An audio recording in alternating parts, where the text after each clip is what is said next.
নামে বর্ষাকাল। উফ, যা গরম পড়ছে, বৃষ্টির দেখা পাচ্ছি বটে, কিন্তু গরম মোটেই কমছে না। সেই জন্য মাঝে সাঝে কাঁচা কলা, লাল আলু দিয়ে, চারা মাছ দিয়ে পাতলা ঝোল খেতেই হবে শরীর ঠিক রাখতে। চলুন আমি কিভাবে পাতলা ঝোল বানাই সেই রেসিপিটা দেখে নেওয়া যাক।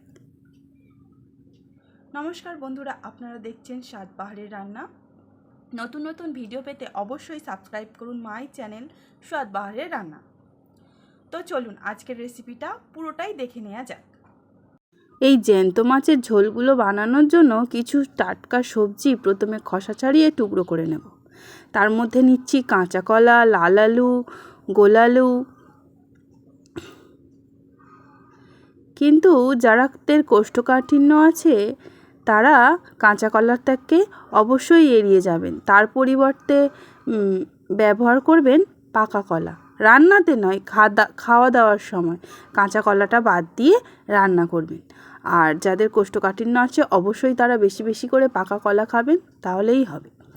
আচ্ছা, এখানে কাঁচা কলা, আলু আমি কুটে নিয়েছি। লাল আলু ছাড়িয়ে, খোসা ছাড়িয়ে এটা টুকরো করে নেব এবং খানিকটা আদা, ওই যাতে বেটে নেওয়ার পর 1 চামচ মতো হয়, সেটা আমি ছাড়িয়ে বেটে নেব। আর এখানে নিয়েছি একটা ছোট সাইজের পেঁপা, একদম টাটকা। দেখো কীরকম কাটতেই ঝরঝর করে আঠা বেরোচ্ছে। এই আঠাগুলো নাকি খুবই ভালো, যাদের সমস্যা আছে বাতাসার মধ্যে দিয়ে এই আঠাগুলো অনেকে খেয়ে থাকে। খোসা ছাড়িয়ে এটিও টুকরো টুকরো করে কেটে নেব।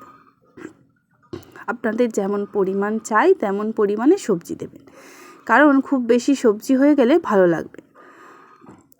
ভালো করে ধুয়ে নাড়িয়ে চাড়িয়ে রেখে নেব এবং কাঁচা কলা চিড়ে নেব, কাঁচা লঙ্কা চিড়ে নেব এবং 1 মুঠো খেসারির ডালের বড়ি নিয়ে নেব। প্রথমে মাছগুলো এই নুন হলুদ মাখিয়ে ভালো করে নাড়িয়ে চাড়িয়ে মাখিয়ে নেব এবং সেটিকে 5 মিনিট রেখে তারপর কড়াইতে তেল গরম করে সেইগুলো ভেজে নেব।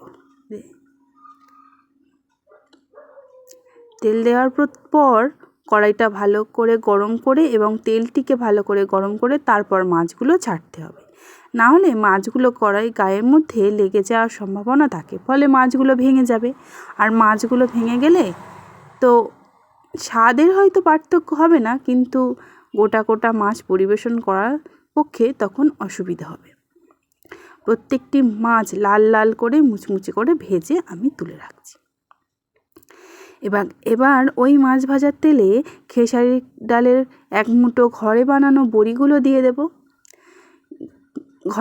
বড়িগুলো ঘরে তৈরি করা, কারণ ঘরে তৈরি করা বড়ি একদম পিওর ডাল দিয়ে বানানো হয়। কিন্তু বাজার থেকে যেই বড়িগুলো কিনতে পাওয়া যায় সেইগুলোর মধ্যেও চালের গুঁড়ো বা অন্য কিছু অনেক মিশ্রণ থাকে, সেই জন্য স্বাদের তো অনেক পার্থক্য হয় আর স্বাস্থ্যেরও পার্থক্য আছে। ঠিক আছে, ভেজে নিলাম। এবার একটা শুকনো লঙ্কা ফাটিয়ে দিলাম, 1 চামচ 5 ফোড়ন এবং একটা তেজপাতা। এবার কাঁচা লঙ্কা সহ সমস্ত সবজিগুলো একত্রে দিয়ে মিনিট 2 মতো নাড়িয়ে চাড়িয়ে ভালো করে ভেজে নেব। ভালো করে ভেজে নেওয়ার পরে উপর থেকে পরিমাণ মতো নুন দিয়ে দেব। নুনটা চারিদিক থেকে ছড়িয়ে দিলে পরিমাণটা সহজেই আন্দাজ করা যায়। এবার বেটে রাখা 1 চামচ আদা দিয়ে দেব। দেখুন সবজি ভাজতে ভাজতে সবজি থেকে নুন দেওয়ার ফলে কেমন অনেকটা জল জল মতো বেরিয়েছে। আদাটাকেও ভালো করে মিনিট 3-4 কষিয়ে নেব।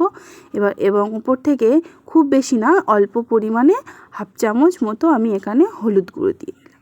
এখানে খুব বেশি হলুদ গুঁড়ো বা খুব বেশি মশলার প্রয়োজন নেই, এটা অল্প মশলায় এই রান্নার স্বাদটা খুবই ভালো হয়। এবারে দিয়ে দিলাম ভাজা জিরের গুঁড়ো 1 চামচ পরিমাণে। এখানে আপনারা চাইলে বাটা কাঁচা জিরেও ব্যবহার করতে পারেন, কাঁচা জিরে শিলে বেটেও ব্যবহার করতে পারেন। আমি ভাজা জিরের গুঁড়ো ব্যবহার করলাম। এবারে কষিয়ে নেওয়ার পরে পরিমাণ মতো জল দিয়ে ঝোল বানিয়ে ফুটতে দেওয়ার জন্য ঢাকা দিয়ে দেব। মিনিট 10 পরে ঢাকনা খুলে দেখব নাড়িয়ে চাড়িয়ে দিতে হবে। মধ্যিখানে আমি একবারও খুলিনি, যেহেতু পরিমাণ মতো জল দিয়ে ঝোল বানিয়ে নিয়েছিলাম, সেই জন্য খোলার প্রয়োজন হয়নি। আচ্ছা, এবারে সবজিগুলো 80% মতো সিদ্ধ হয়ে যাওয়ার পরে ভাজা মাছ বড়িগুলো সবই আমি একসাথে দিয়ে দিলাম। এবার উপর থেকে 1 চামচ মতো কাঁচা সর্ষের তেল আমি এখানে দিয়ে দিলাম। এতে করে স্বাদটা অনেক বাড়বে ও একটা রেগুলার যে রান্না হয় তার থেকে অন্য স্বাদের একটা তরকারি তৈরি হবে। এবার ভালো করে ফুটিয়ে নিয়ে নাড়িয়ে চাড়িয়ে নিলে 100% মতো সিদ্ধ হয়ে গেলেই তৈরি হয়ে যাবে এই পাতলা চারা পোনা মাছের ঝোল।